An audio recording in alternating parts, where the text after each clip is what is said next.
And we're saying hello. What's up, guys? Welcome back to the podcast. Hi, guys. Happy New Year. It's been a minute since we did a podcast. We had a topic before that we didn't talk about, but we changed topics this time, right? According to Priscilla. I mean, She says it's you're putting boring. me on the This is spot. boring. It is boring. Okay. We're going to talk about goals. If you guys still want to hear about that, we can talk about that, later date. I know everybody's setting their New Year's resolutions right now. By the way, how is that going for you? Let me know how those goals are. I don't know what to do with my hands. Resolutions. There you go. Yeah. Okay, we can hold hands. Aww. Look at us.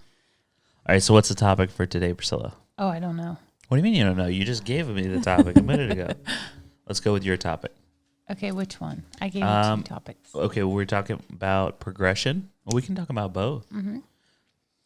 So we're going to talk about Abigail with this podcast. We want to talk about progression, how things are going with her, and how things have changed recently. And it's been pretty remarkable. It is. Actually, we're excited. I'm so proud of her. So we went. Well, Abigail's been home. What, 2.5 weeks? 3 weeks now? Right. And she's just She went back to school today. Right. So, yeah. So she's just had the best break. Sometimes breaks are a struggle because you get out of your daily routines and, she just likes to go. And so I don't know. I didn't have high expectations for how things were going to go because you just never know. Yeah. Usually after day 2 or 3, it becomes a struggle. She needs to be out and doing things and being active and stuff like that. And it really becomes a struggle for her. She gets bored because we have to work just like everybody else does. And we have activities that we want to do as a family. And sometimes she might not be interested in those. And sometimes it can be a real struggle, but this time was different. This time her downtime days, we shot a vlog the other day where she literally was she chilled all day long. Yeah. And I think she was like, oh, I'm so glad to be home from the trip and all that. But she was watching Food Network and she was stimming with newspaper and flipping through the pages of that. And, And just kind of hanging out with the family, doing her thing on her iPad, watching videos. Just a day of nothing, which is not unusual for teenagers. We try not to have this too often, but she was so content. I was like, I'm not going to mess with her. I'm not going to put a lot of demands on her. She just wants to have a chill day. And she doesn't normally like that. Right. We're not really a chill family. Yeah. We are go, go, go all the time. And so Abigail definitely gets that honestly. Yeah. And so sometimes it is a struggle that, for her. Are you telling them to be quiet? Yeah, I'm telling them to be quiet. I don't know how much can be heard through the mic, but family. Yeah, in the background. But yeah, so and then the trips that we went on, man, and that's always tough too, because you're like, well, Priscilla bought this trip for us as a gift for the kids, really, but it was your idea to begin with, so I wasn't going to take any credit for that. Genuinely, it was from you to the rest of us. Mm-hmm. You're not necessarily an outdoorsy person.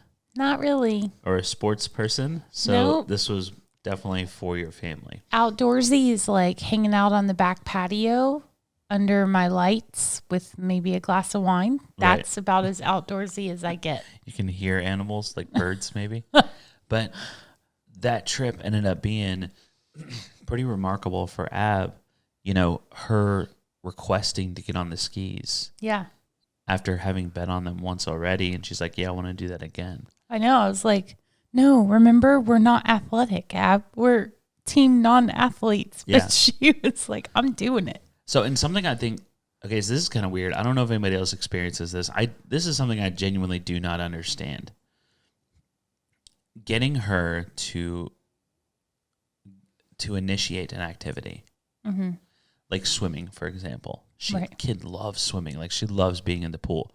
But sometimes we're like, Abigail, get in the pool. She just wants to hang out on the patio furniture and chill. Yeah. And we had to put her in the pool. Yeah. And then she'll swim for a couple hours. Yeah. And have the best time. Same thing with skiing, right? She's requesting to get on skis, and we go to click her feet in. I mean, she was, I don't know. I think part of that was fighting with this because it was funny. Yeah. because she's like laughing and stuff like Definitely. that. But she's at the like same that time, with a that lot. initiating that initial starting of the activity. But okay, and so we've talked about this before with you and Isaiah. You guys like to go and do things, right? but it's the thought of doing it that you don't like. Yeah, it's like getting out the door, like Right. But once you go, you have the best time. right. It must be a Moss thing. Maybe it is. Just with her, it's elevated, multiplied, like with everything else. That makes sense. Yeah, that definitely makes sense. But that trip really blew my mind more than anything. Like the drive-in movie we did recently, that was cool. You know, she loved that. I didn't expect that to be a real challenge. The only issue I saw was like she might get bored and, you know, just want to eat the whole time. Or leave. That's what I was thinking. Like she likes to go, but she doesn't want to sit there. And we were there for over 2 hours. Right. And we had snacks and stuff, but like we had like a tiny little tub of cotton candy that we all shared. So it wasn't like she had access to food the whole time. We were just, I mean, she was enjoying the actual movie, which was crazy to me. So, you know, we see these things as progression. It's progression because it's like her finding leisure activities to do and enjoying being with her family and enjoying things outside of the norm.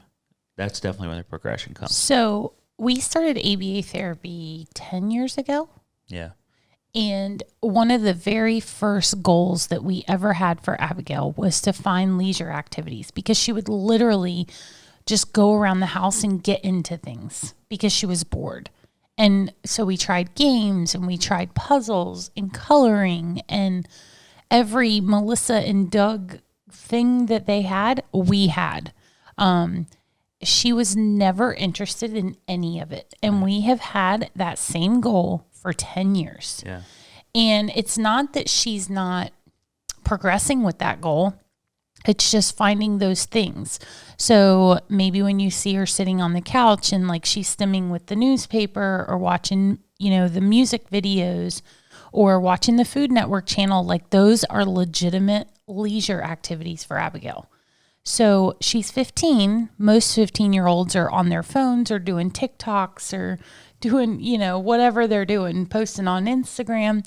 This is her leisure. And I'm so excited that she finally found something that she enjoys doing. Right. And it may not look typical, and that's okay. Yeah. And she doesn't enjoy a lot of the weights that we did recently. You guys saw that vlog too. Or well, you will see it. I'm sorry, you haven't seen it yet. Doing the weights where she's touching a spot on the wall. Anyway, you'll see it.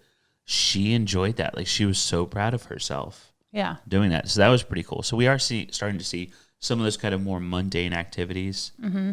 But when they have a goal in mind, you know, a finished product, so to speak, then she is definitely enjoying herself there and enjoying actually doing the activity. She was into it. She was so into it. Yeah. So, and she did good this morning with it too. So, good. I'm excited 2 days for in a her. row with that.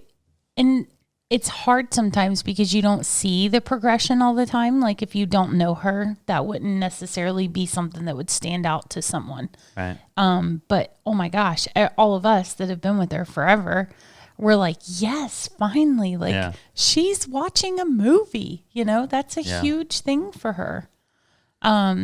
Just being able to sit and chill is huge. She used to be, you know, we talk about like B and, Kadell, they're super like all over the place. And Abby used to be like that where she couldn't find, which they both have things that they love. Constant activity. Yeah. But I guess it kind of goes into the next topic that I wanted to talk about was stimming. Yeah. Because I was gonna say because the newspaper thing you brought up. Yeah. Was stimming with that. And that's like a comfort thing for her. Like I think she just enjoys. She's always, remember we had it as a positive reinforcer when she was 3 years old, before ABA, before we even had an autism diagnosis. She had early steps, would come to her daycare, and her positive reinforcer was to complete different tasks, and then she got to shred paper. Yeah. Do you remember that? Yeah, I do. Yeah, she was really into shredding. So something I've noticed, I was thinking the other day, I was like, man, her stims have increased a lot the older that she's gotten. But I thought about it, I was like, no, they have not. they've changed. Her stims have changed. Her stims are louder and more intrusive now. Yep. Abigail talks in her sleep. Well, she stims in her sleep. Mm-hmm. So, we go to check on her. So I'd say like every other night, every 3 nights or so, she'll wake up in the middle of the night and like use the restroom just like anybody else does. And, but we'll go check on her almost every night because like I'll, be in bed or whatever on my phone and I'll hear her go, from her room. And I'm like, oh, okay, she's awake. Yeah. So I'll go and get her to take her to the restroom and she's dead asleep. So she's stimming in her sleep. So I don't know how much of, well, I could guesstimate like how much of her yelling is communication, how much is stim, how much is attention-seeking behavior. It's definitely used in many ways, but it is like this morning, it was a hardcore stim. Like she was really loud with it. Mm-hmm. She stims a lot when she's tired. She was tired this morning. She does her hand stim, when she's sleepy. She doesn't have, which I guess I'm happy about. Maybe she just doesn't have a lot of anxiety and, she doesn't spend a lot of time like upset. Right. Because she doesn't really have an upset stim. She does have an upset sound, which I guess that could be a stim, like when she is not happy with something. I think she's just letting us know she's not happy with it, though. Yeah, not I think you're right. I think it's more communication. Stim. Yeah. So when she was nervous at first going into the caverns, she had that, where she was whining, fussing a little bit. And that's definitely a communication of I'm not super happy with this situation. Right. Or I'm nervous or I'm uncomfortable or whatever. Abigail's never had a stim as a coping mechanism for something that's unpleasant, which is good. Well, I say that, but maybe with some lights. Yeah, so maybe a light stim. Yeah, like when we took her to the hockey game. Yeah. But none of those stims were like a comforting thing, right? Are you talking about the hockey game where she melted down? Yeah. Yeah. I think those were more outbursts than anything. Almost like she was melting down. So it was a meltdown, like a sensory meltdown, though. Correct. Different than like a behavioral. Right, like a tantrum. Right. Yeah, this was a sensory meltdown. And this hockey game, like she had been to hockey games before. And done amazing. Done great. She's been to arena football, the same exact location. That's one thing you have to know, like with your kid. It's not going to be the same every time. Nope. Just because you fail one time doesn't mean you can't try again. Now, granted, we'll probably never take Abby back to that arena. She's had 2 situations. Like she was previously successful multiple times. Circus, a couple of arena football games. So at least 3 times. Yeah. 2 circuses. 4 times she was successful and had a great time. And she's been there for the Night to Shine prom. Night to Shine prom. She went to 1 hockey game and was successful. Yes. 2nd and 3rd hockey game. I think it was 2 hockey games. Just 1 that she was not successful at. Okay. Yeah. And I think that like because things change with age. You know what I mean? Just like. But the day too. Honestly, like your days change. Right. I mean, there's things when we went to the caverns, we thought for sure that would be. We were like, okay, we're going to try this. If it doesn't work, it's fine. We'll just leave. Well, and that's what I was going to say, like have an exit plan. Like we could try to go to that stadium again. She'll definitely go for Night to Shine, when that comes up again. She'll definitely go for other activities. Arena football, she loves arena football. I think it's different than hockey. Well, and remember, so when we went to the hockey game that last time, it was really the ceiling, and it was where we were sitting. Remember, we were like at a weird place where the ceilings did something different. You could see the ceiling from the box seats, and then it ended, and then it was the wide open ceiling right above us. So she had those 2. Yeah. So I think that really hindered variable her. ceilings. Mm-hmm. Yeah. So you just never know. Right. So the best plan there, because you can't, you can call the box office and be like, hey, can I get a picture of the ceiling? The best plan there would be to have an exit plan and be okay with that. And that's what we've always done is like, okay, if we go into this cavern, and that was more of like a in the moment thing. When we got there, like I thought I was like, this would be great. Everyone will love it. I did not expect it to be like it was. We got there and we walked in. I was like, wow, this is magnificent. I'm like, oh crap, these are really high ceilings and they're crazy looking. This might not work out. And then it did. But, the exit plan for that was we just turn around and walk out. Yeah. And we don't interrupt the tour for anybody else. Same thing at the hockey game. Like, you just have to be willing to, it's not even defeat. It's just it's an alternative plan. You have to be willing to go, yeah, that didn't work out, and that's okay. And preparing for that ahead of time is going to make it feel a lot better when it's okay. And so with that, you have to think about if you have other kids, right? So we have Isaiah. Obviously, he's old enough now to understand. But he's always been really good at like understanding where if your sister's going to have a hard time with this, like we may not be able to stay. He's never like, not outwardly anyway, resented her for that. Right. He is like, helper, Mr. Helperton. What is it? Helpy Helperton. Yeah. He wants to help her just as much as we do. So I think if you have younger kids, make sure you're having those discussions before you go to an event that they could possibly, because then you're dealing with 2 kids or however many kids you have that might be having a hard time. But it's also teaching them that empathy as a sibling and, just bringing more awareness. And then if it's an event, like if it were an event for Isaiah, we wouldn't take Abigail. We wouldn't take Ab. No. I think that's the right way to go about it. Now, sometimes you might be in a situation where you have to, but in that situation, be like, okay, I'll leave with Ab. You stayed here with Isaiah. The problem with Isaiah is I know that he would feel bad about, Dad and Abby or Mom and Abby sitting in the car while he's in there at the, But we never put him in that position. If it was something for him, he she wouldn't go just in case that came up. Not because we were counting out our daughter or her abilities or anything, but we didn't want that to impact him in that situation. Well, and that was like one of the things when they were growing up is she didn't go to football games because we would try to take her to Pop Warner games and she hated them. Yeah. So it's not only like for Isaiah, it's for Abigail. Like, True. Why make her miserable? And I get it. Like, you have kids in different sports and different activities, and maybe you don't have caregivers that are available because we didn't at the time.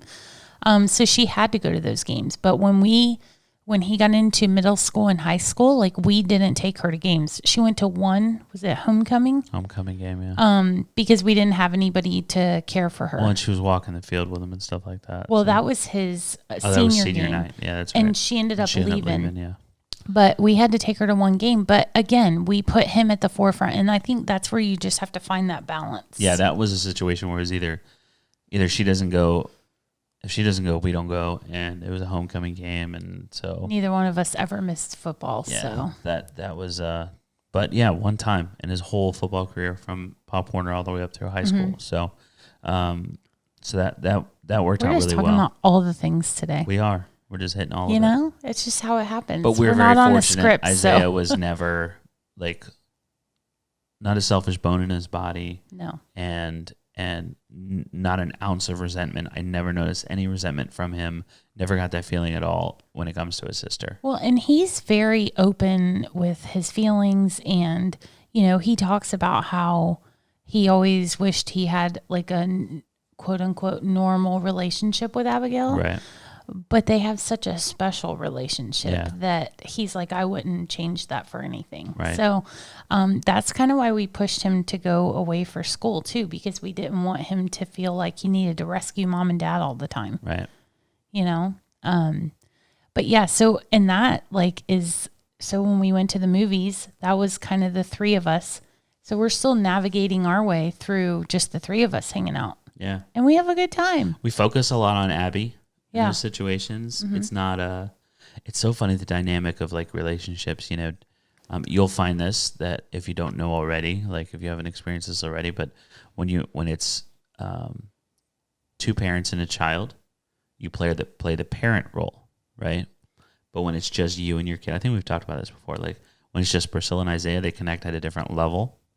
We jam out to inappropriate music in the car.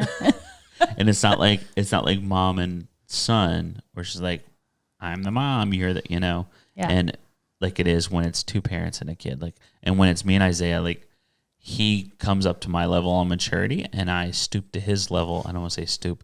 I come down to his level on maturity. So we meet somewhere in the middle. You know what I mean? It's just like the boys hanging out. You know, Isaiah and I play video games together. It's the boys, rather than father and son. Buckaroo. Now, sometimes when they're together and it's me, they pick on me. So, sometimes I'm still immature, even when you're around, and it's the boys and Priscilla. So. Yeah, exactly. Hey, you guys take you know what though? When it's summer, Isaiah, you guys take your pot shots at me on the regular. We have to. I got to get them in when we can. And we really covered everything today. I know. Good podcast. Yeah. Talked about just, it was parent stuff today.